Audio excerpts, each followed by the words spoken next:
বুঝলি ভাই মাট্রু, আজ 3 দিন হয়ে গেল, আমার হাত একদম খালি। যেভাবেই হোক আজকে আমাদের খরচা পানির ব্যবস্থা করতেই হবে, বুঝলি ভাই? হ্যাঁ ভাই গট্রু, আজ যদি কিছু ব্যবস্থা করতে না পারি তাহলে আজকে আমাদেরকে বড় রাস্তায় বসে ভিক্ষা করতে হবে।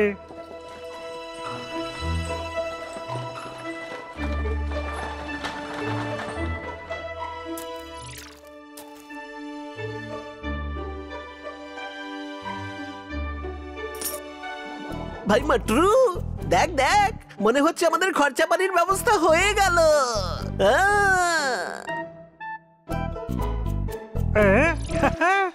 মনে হচ্ছে বড় মাছ এসেছে। চল ভাই গট্রু, তাকে যেভাবেই হোক আমাদের জালে ফাঁসিয়ে নি। চল চল। নমস্কার প্রভু, আসুন, আমরা আপনাকে দেব দর্শন করিয়ে দেব। আসুন আসুন। না না, আমার তোমাদের সাহায্যের কোনো প্রয়োজন নেই, আমি নিজেই দেব দর্শন করতে পারবো। হ্যাঁ প্রভু, এরকম বললে কিভাবে চলবে বলুন তো? আমাদের দিকটাও তো দেখতে হবে নাকি? তা তোমাদের কি করে চলবে সেটা আমি কি করে বলবো?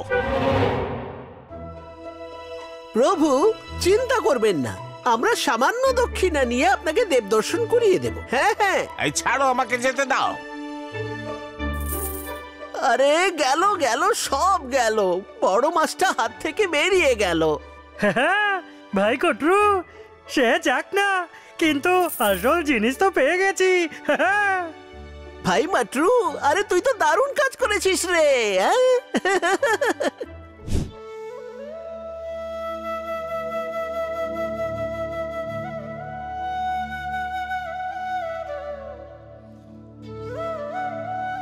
হে জগতের নাথ জগন্নাথ, হে প্রভু কালাচাঁদ, আপনার কৃপাতে পূর্বের থেকে অনেক ভালো আমার ব্যবসা বাণিজ্য সবকিছু চলছে। এই অধমের প্রতি আপনার ওই কৃপা যেন এমনই বজায় থাকে প্রভু, এমনই যেন থাকে। হে কালাচাঁদ, এই অধম গরিব আপনাকে 2টি স্বর্ণমুদ্রা অর্পণ করতে চায়, দয়া করে গ্রহণ করুন প্রভু। আপনার জয় হোক মহাপ্রভু, আপনার জয় হোক। জয় জগন্নাথ।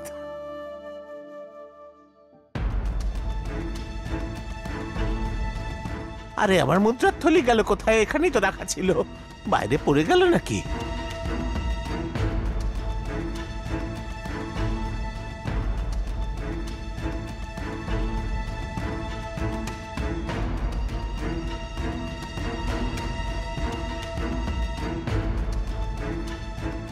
মামা, কি হয়েছে? কিছু খুঁজছেন? হ্যাঁ রে বাবা, আমার মুদ্রার থলিটা এখানেই কোথাও পড়ে গেছে, আমি পাচ্ছি না। মামা, তার মধ্যে কত মুদ্রা ছিল? 2টো স্বর্ণ মুদ্রা ছিল বাবা, কিন্তু কোথায় যে সেটা পড়ে গেল আমি পাচ্ছি না। আচ্ছা মামা, সেই মুদ্রা দুটো কেমন দেখতে? একটার মধ্যে চিহ্ন ছিল শঙ্খ, আর অন্যটার মধ্যে পদ্ম চিহ্ন ছিল। মহামহিমকে অর্পণ করব বলে শ্রদ্ধার সঙ্গে এনেছিলাম, কিন্তু কে জানে আমার দ্বারা যে কি ভুল হয়ে গেল, আমি কিছুই বুঝে উঠতে পারছি না। মামা, কাঁদবেন না, আপনি জগার জন্য এনেছিলেন, তার মানে সেটা জগার জিনিস ছিল। ওই জগার কাছে সবকিছু সমর্পণ করে দিন, প্রভুর ওপর সব ছেড়ে দিন।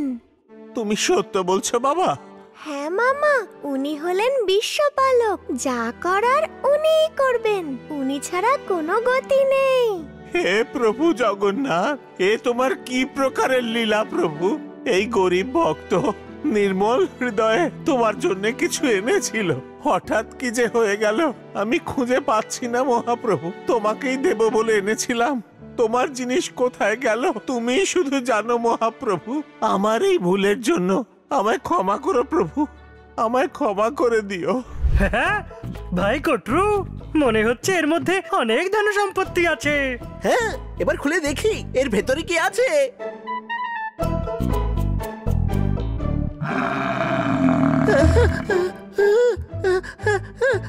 আরে ভাই মাট্রু, চল আমরা এখান থেকে পালাই। ওই দেখ, ষাঁড় আসছে, চল পালাই। আরে চল রে, এই ষাঁড়টা আমার কোত্থেকে এসে আমাদের পেছনে ধাওয়া করলো। আরে সে তো আমিও কারণটা বুঝতে পারছি না। মনে হচ্ছে আজকে আজকে ও আমাদের প্রাণ নিয়েই ছাড়বে রে। ও বাবা রে!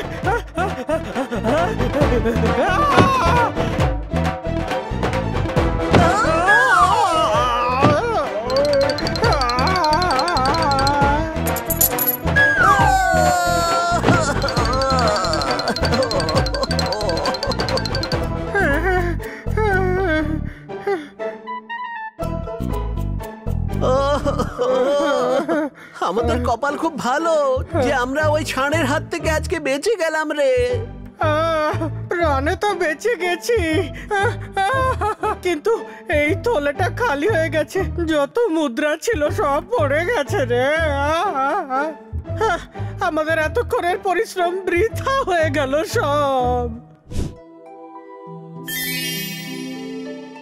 জগা, তুমি এখানে? হ্যাঁ বলরাম, আমি তোমার কাছে এসেছি। চলো সখা, আমার আম খেতে ইচ্ছে করছে। জানো তো জগা, তোমার জন্য এক ভক্ত দুটো স্বর্ণ মুদ্রা এনেছিল। এখানে কোথায় যেন পড়ে গেল, সে আর খুঁজে পেল না। শোনো সখা, এইসব কথা আমি পরে শুনবো। এখন আমার আম খেতে ইচ্ছে করছে, চলো আমার সঙ্গে।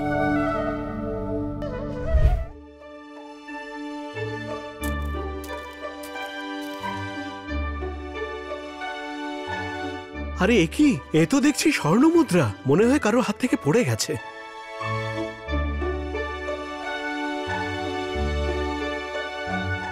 আরে আশেপাশে তো কাউকে দেখছি না। এখন এই মুদ্রা নিয়ে আমি কি করব?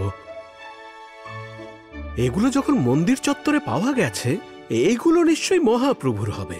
তাহলে বরং যাই, গিয়ে মহাপ্রভুর দান পাত্রে দিয়ে আসি।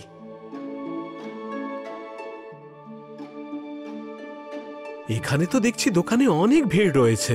বরং একটা কাজ করি, এই মুদ্রাগুলোর গায়ে রং লাগিয়ে আলাদা করে রেখে দিই। দোকানের ভিড় একটু কমে গেলে মুদ্রাগুলোকে মহাপ্রভুর দানপাত্রে ফেলেই বাড়ি ফিরব।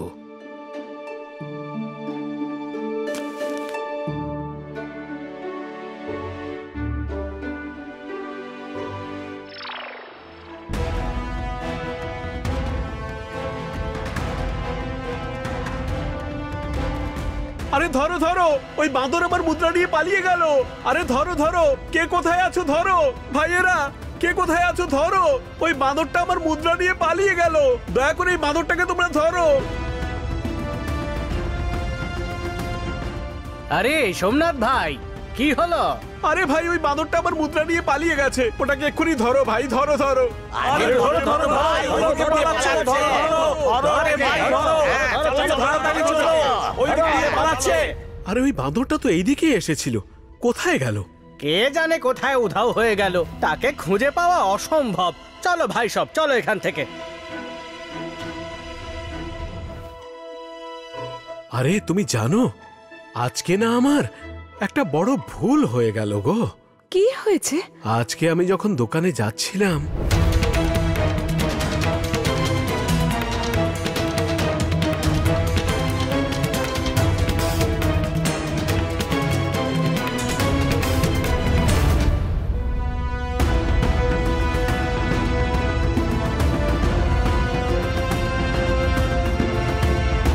বাবা, সেই মুদ্রার মধ্যে কি শঙ্খপদ্ম চিহ্ন ছিল?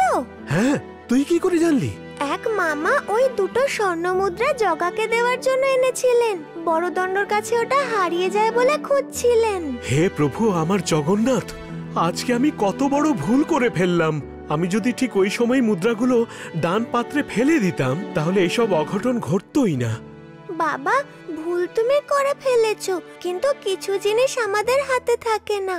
সব কর্ম ওই জগাই করে। তুমি যদি জগার কাছে সবকিছু সমর্পণ করে দাও, দেখো উনি সব ঠিক করে দেবেন। মানে তুই বলছিস মহাপ্রভুকে স্মরণ করলে মহাপ্রভুই ওই হারিয়ে যাওয়া মুদ্রা খুঁজে এনে দেবেন? হ্যাঁ গো, উনি তো আমাদের মহাপ্রভু। ওনার ইচ্ছাতেই তো সারা সংসার চলছে। ওনার পক্ষে কিছুই অসম্ভব নয়। হে প্রভু জগন্নাথ, আমার দ্বারা হয়ে যাওয়া ভুলকে তুমি ক্ষমা করে দিও প্রভু। সোমনাথ, বাড়িতে আছো নাকি? হ্যাঁ হ্যাঁ আছি, এক্ষুনি আসছি।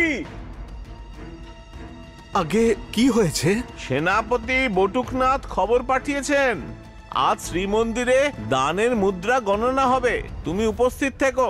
আচ্ছা ঠিক আছে, তুমি যাও, আমি সময় মতো ঠিক পৌঁছে যাব।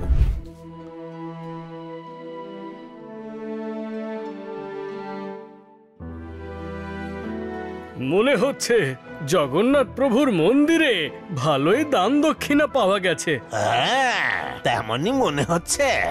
সবই সেই মহিমাময়ের ইচ্ছা। আরে এই মুদ্রা দুটো তো দেখছি সেই মুদ্রাই। আরে হ্যাঁ, তো এই রংটা তো আমি লাগিয়েছিলাম। বাবা, এতে তো শঙ্খপদ্ম চিহ্ন আছে। এগুলো সেই মামার স্বর্ণ মুদ্রা। আচ্ছা সোমনাথ, তোমরা বাপ ছেলেতে মিলে কি কথা বলছো বলো তো? কিছুই বুঝতে পারছি না। সেনাপতি বাবু, এই দুটি স্বর্ণ মুদ্রা এক ভক্ত জগাকে দেবে বলে এনেছিল, কিন্তু বড়দণ্ডের কাছে হারিয়ে ফেলে। আর সেই দুটো মুদ্রা আমি পেয়েছিলাম, আর একটা বাঁদর আমার হাত থেকে ছিনিয়ে নিয়ে পালিয়ে গেছিল। কিন্তু আমি এটা বুঝতে পারছি না যে মুদ্রা দুটো এখানে কি করে এলো। এর মধ্যে অবাক হওয়ার কি আছে? এই সবই প্রভু জগন্নাথের লীলা। ওনার কাছে অসম্ভব বলে তো কিছু নেই। বাবা, আমি বলেছিলাম না জগাকে সব সমর্পণ করে দাও, সে সব ঠিক করে দেবে। হ্যাঁ রে বাবা, তুই ঠিক কথাই বলেছিলিস। হে প্রভু জগন্নাথ, দয়ার সাগর তুমি, হে ভগবান, আমার এত বড় ভুল থেকে তুমি আমায় উদ্ধার করে দিলে। তোমার জয় হোক প্রভু, তোমার জয় হোক। জয় জগন্নাথ, জয় জগন্নাথ। জগা, আমি জানি এসব তুমি ঠিক করেছো, কিন্তু বাঁদরের থেকে মুদ্রা তোমার দানপাত্রে কি করে গেল আমাকে একটু বলো। আমি জানতাম বলরাম, তুমি এই কথা আমায় নিশ্চয়ই জিজ্ঞেস করবে। হ্যাঁ, কারণ তোমার লীলা শুনতে আমার খুব ভালো লাগে। ঠিক আছে, তাহলে শোনো।